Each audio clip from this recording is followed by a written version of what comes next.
जो रहते हैं उजालों में, जो रहते हैं अंधकार में, जो रहते हैं शब्दों में, जो रहते हैं निशब्द में, जो रहते हैं ब्रह्मांड के शून्यताओं में, जो रहते हैं पृथ्वी के परिपूर्णताओं में, वो रहते हैं बच्चों की किताबों में, वो रहते हैं साधु के रुद्राक्ष में। अंधे की आंख है वो, लंगड़े का बैसाखी है वो। जन्म, मृत्यु, जीवन, यौवन, सूर्य, चंद्र, ग्रह, नक्षत्र, इस संसार के जीवन मृत्यु चक्र में सदा सर्वदा वही विद्यमान है, जो हैं जगत के नाथ प्रभु श्री जगन्नाथ। दोस्तों, उड़ीसा अपने जगन्नाथ मंदिर को लेकर पूरी दुनिया में प्रसिद्ध है। हर साल लाखों करोड़ों संख्या में श्रद्धालु यहाँ आते हैं। पर क्या आपको पता है पूरी जगन्नाथ संस्कृति कैसे शुरू हुआ? इसके पीछे की कहानी क्या थी? और क्या है ब्रह्म पदार्थ जो प्रभु जगन्नाथ को जीवित रखता है? जानने के लिए इस वीडियो को एकदम अंत तक देखना। कहा जाता है कि मध्य भारत में इंद्रद्युम्न नाम के एक राजा रहते थे। उनकी राजधानी का नाम था अवंते और वे भगवान विष्णु के बहुत बड़े भक्त थे और हमेशा भगवान के दर्शन के लिए इच्छुक रहते थे।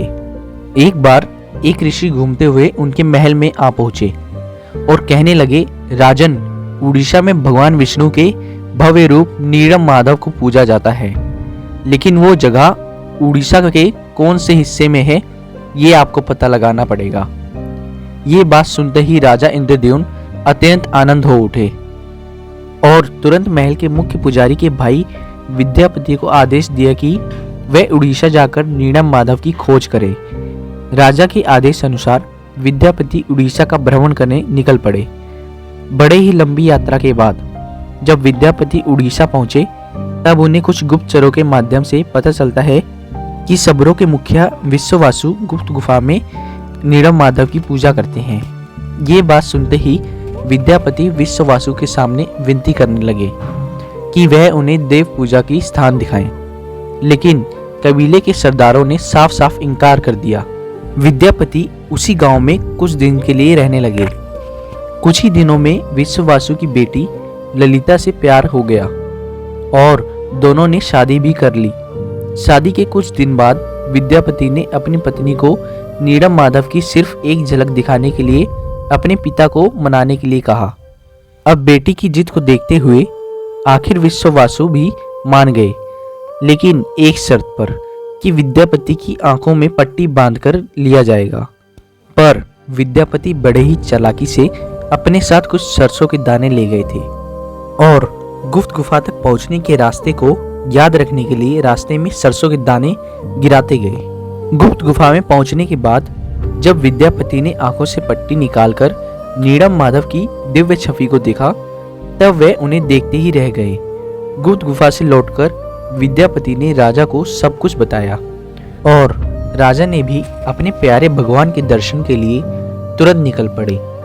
लेकिन जब राजा इंद्रद्युम्न विद्यापति के साथ गुप्त गुफा में पहुंचे तब उन्हें वहां कुछ नहीं दिखा। नीलम माधव अमर ध्यान में हो चुके थे। राजा निराश होकर महल में लौट आए, पर उसी रात को उनके सपने में देवलोक से कुछ संदेश आया था कि वे पूरी जाएं और लकड़ी के एक धातु को बाहर निकालें। वो पानी में तैर रहा होगा। राजा ने भी इस संदेश का पालन किया और उन्हें पुरी के समुद्र तट में सच में एक लकड़ी का तना तैरता हुआ दिखाई दिया। लेकिन राजा के सेवकों ने लाख कोशिश के बाद भी कोई भी उस लकड़ी के दारू को उठा नहीं पा रहा था। अंत में कबीले के सरदार विश्ववासु की सहायता से उस दारू को महल में लाया गया, परंतु उस लकड़ी के दारू में से कोई भी कारीगर नीलम माधव की छवि तराश नहीं पा रहे थे। कहते हैं कि जब इस काम को करना नामुमकिन हो गया तब देवताओं के शिल्पकार श्री विश्वकर्मा एक बूढ़े बढ़ई के रूप में प्रकट हुए। उन्होंने राजा को भरोसा दिलाया कि वे मूर्ति निर्माण कर सकते हैं, लेकिन कुछ शर्त पर कि वे भगवान विष्णु की मूर्ति को 21 दिन में बनाएंगे और अकेले ही बनाएंगे और कोई भी उनके काम में बाधा ना डाले। राजा ने ये सभी शर्त मान लिया। लोगों को सिर्फ आरी छेनी और हथौड़ी इत्यादि की आवाजें सुनाई देती थी। लेकिन 15 दिन बाद जब रानी को कोई शब्द सुनाई नहीं दिया तब वह घबरा गए।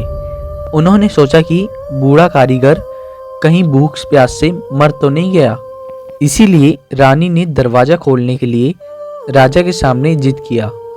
आखिर में दरवाजा खोल दिया गया और राजा ने देखा कि वो बूढ़ा कारीगर जैसे गायब हो गया है और अपने पीछे आधा बना 3 मूर्ति छोड़ गया है, जो आज प्रभु जगन्नाथ, बड़े भाई बड़भद्र और छोटी बहन सुभद्रा के रूप में पुरी के श्री मंदिर में पूजे जाते हैं। आपने देखा होगा जगन्नाथ के हाथ पैर आधा बना हुआ है, जिसका कारण यही बताया जाता है। कहते हैं कि द्वापर युग में श्री कृष्ण की लीला एक शबर के हाथों समाप्त हुई थी और कलयुग में नीलम माधव की यात्रा शुरू हुई थी और एक शबर विश्वासु के हाथों। दोस्तों, क्या आपको पता है प्रभु जगन्नाथ को भी बुखार होता है, उनको भी दवाई दिया जाता है। कभी कभी ठीक हो जाते हैं पर कभी कभी नहीं। उनका पुनर्जन्म भी होता है, जिसे कहा जाता है मड़पेड़ वर, जो हर 8 साल, 12 साल और 19 साल में एक बार होता है।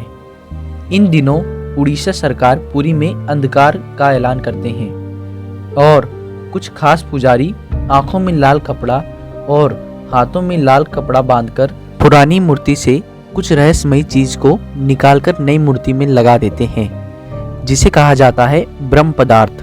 ब्रह्म जो जीवन का प्रमाण देता है, जिससे प्रत्येक मनुष्य के शरीर में आत्मा होते हैं, उसी प्रकार प्रभु जगन्नाथ के शरीर में रहता है ब्रह्मा परमात्मा।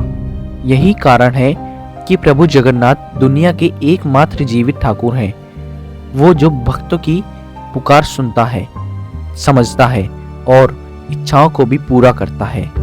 ब्रह्म को लेकर हमेशा सवाल उठते हैं, भक्त हो या संत, खोजकार हो या शोधकार, हर कोई ब्रह्म की सच्चाई जानना चाहता है।